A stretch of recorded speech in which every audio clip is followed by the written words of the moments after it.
Hi there, my name is Dot Porter, and I am the curator of digital research services in the Kislak Center for Special Collections, Rare Books, and Manuscripts, the University of Pennsylvania Libraries in the US.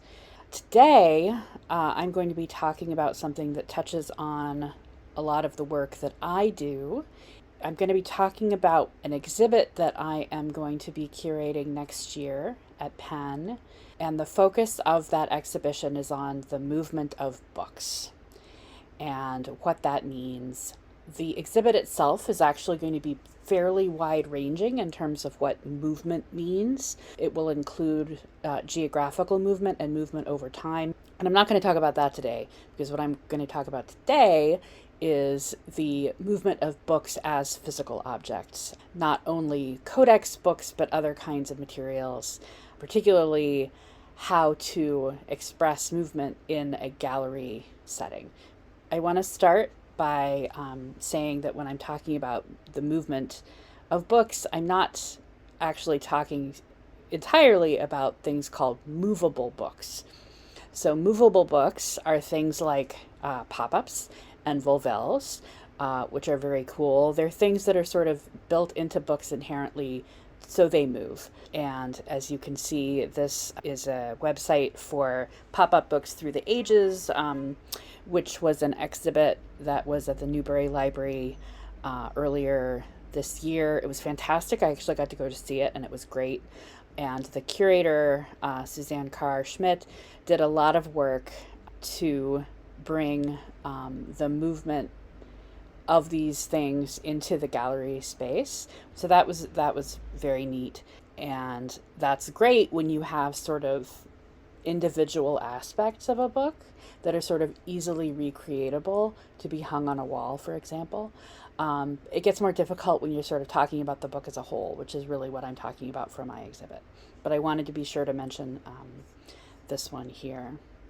So getting right to digitization, when we digitize books, we're talking about generally like high resolution photography, flat images. So images that are taken sometimes as openings, but more usually one page at a time. And this is we even call it a page turning interface, right? As though it's the book lying in front of us. So sort of like that, but here is Calenda. This is the one that we have at Penn. You probably are familiar with ones that look very much like this. And what we have is two images put in an interface facing each other side by side. And if you want to quote unquote turn the page, you hit an arrow and the images, in this case, sort of pop and switch. And so it's not really like turning a page. It's more like page opening that switches back and forth. Of course, there are other models for this. One that is you may have heard of is turning the pages. Now, turning the pages is technology that was developed really actually for gallery use. So you go into the British Library and there's a big table there with images of the books lying there. This actually is the Exeter book. This isn't BL. And you can sort of turn the page, and it has this movement, sort of cartoon movement animation like that. And obviously this is not the whole book. This is only a few leaves of the book, and every single page moves the same way. Not like any book you have probably ever seen. Not for scholarly use, probably, but interesting in the gallery space. But in order to have this in the gallery space, you have to have the technology for it, which not everyone can. And then a couple of other examples. So 3D modeling of manuscripts. This is more scholarly work. So this is the work of Bill Endress at the University of Oklahoma. Then we can sort of see that what he does is takes 3D images of each individual page, and then you put it inside this system. But it's one it's a page by page, generally sort of taken out of context, and there is movement, but the movement again is not, it's not really book movement, although this is really great in terms of like being able to see the texture, which is not something that you usually get to see very well in digitization. So the last example I want to look at is 3D modeling of bindings, which again, this example is from the Rylands Library at the University of Manchester. They have several bindings that have been done using a piece of software called Sketchfab. What this does is you take photographs or a 3D scan, and then it puts it together, and then you can sort of move the book around, which is great if what you want to do is look at the binding. But if you want to look inside the book, you can't do that. You can't open this up. There's been no modeling inside of it. But again, if you're thinking about gallery space, potentially it's great for online and also potentially for gallery space. Moving sort of outside of a computer a little bit more, augmented reality. So augmented reality is where you use an interface, usually something like a tablet or a phone, as an interface between yourself and a flat surface, and you sort of put the digitized material in the interface, and then it sort of reacts as though it's there with you in the space, but you have to go through the phone. Booksnake.app is a new app. I haven't used it myself. It's only available on Apple. But here is an example of it. And as you can see, it's sort of like you lay this thing down, and then because it's high resolution images, you can sort of go in and see, but it gives you the sense that it's laying on the ground. Plus you have access to all of the cataloging data, which is great. There's another example down here where you can actually, again, turn the page to some extent. Again, it looks weird because an actual newspaper doesn't look like that, but it does give you that sensorial information, which can be pretty cool. And then there's VR. So this is another example, not my work, but this book of hours, where they actually have set up the, and this I think is University of Southern California, they've actually set it up within the space where it originally would have been seen, this sort of cathedral space, which gives you, again, the sort of sensorial ideal. Again, great for having on your laptop, great for in a gallery if you have the technology there and you want to do it. And the page turning is not perfect, but it's a little bit nicer than the turning the pages. However, I am biased because for many years I've been working directly with video for work that I do at Penn. I make these short video orientations, which are sort of 2 to 3 minute videos where I don't page through the entire manuscript, but you can sort of see it's a very different experience from having some kind of interface between you.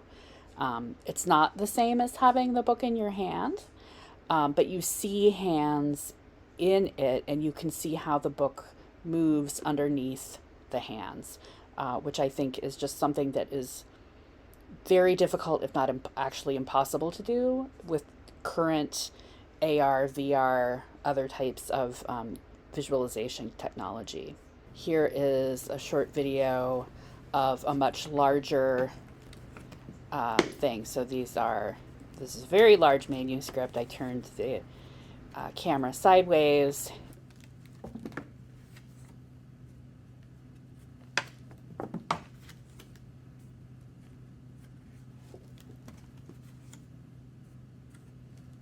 Again, it's not exactly like having the book in your own hands, but you get a sense of the actual physical movement of the book under there. And it's fairly inexpensive to do. You can use your cell phone camera and a sort of camera arm that attaches to the table, and you can put it on YouTube. It takes very little skill to do something like this. I've also done a number of what I call video facsimiles. Video facsimiles are pretty much exactly what they sound like. You start at the beginning of the book and you page all the way through from front to back. So you actually get to see every single page. Now, if I were to pause and zoom in, I probably wouldn't be able to read the text. It's not high resolution. It's not like a high resolution digital image, but it gives you the sense of movement that you don't get in your usual digital facsimile. And again, you can hear it. But getting back to it, my reason for thinking about this is, how can I have movement of manuscripts in a gallery show?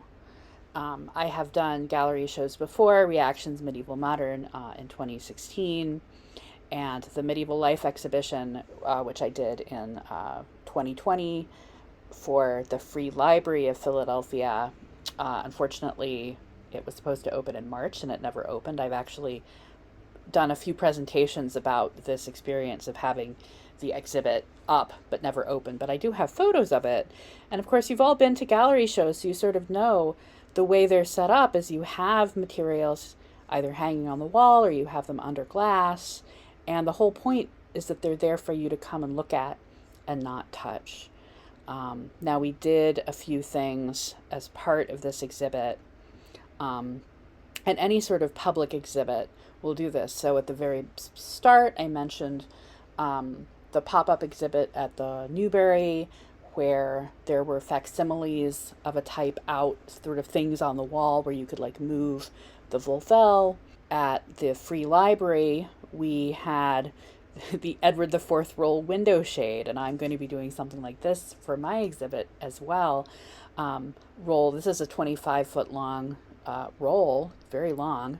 We couldn't even show the whole thing in the gallery space, but this way you not only can see the entire roll, but you can also scroll through it, not really the way that you would have done it in the 15th century, but something similar to that to sort of give you this sense of movement again. And I do think for this exhibit, for this movement exhibit, I do want to have more hands-on facsimiles as opposed to having technology as part of the gallery. I do, it would be great to have some AR and VR as part of that, but I really want people to have this physical sense. So this little video that I'm showing now is a sort of book of hours that I compiled using sections from several books of hours that were digitized as part of our Bibliotheca Philadelphiensis project. And I did this for fun, but I think it provides a really neat example of things that can be included in this space. Maybe a few facsimiles of books from our collections that are under the glass. So you can say, well, you can look at it under the glass. You can also turn the pages not only in a digital, on a digital space, on a tablet or something in the room, but actually having a little book that that you can page through, and potentially VR, AR, other things like that, and video. There will also be a video component of it, and I would love to have sort of all of these things working together.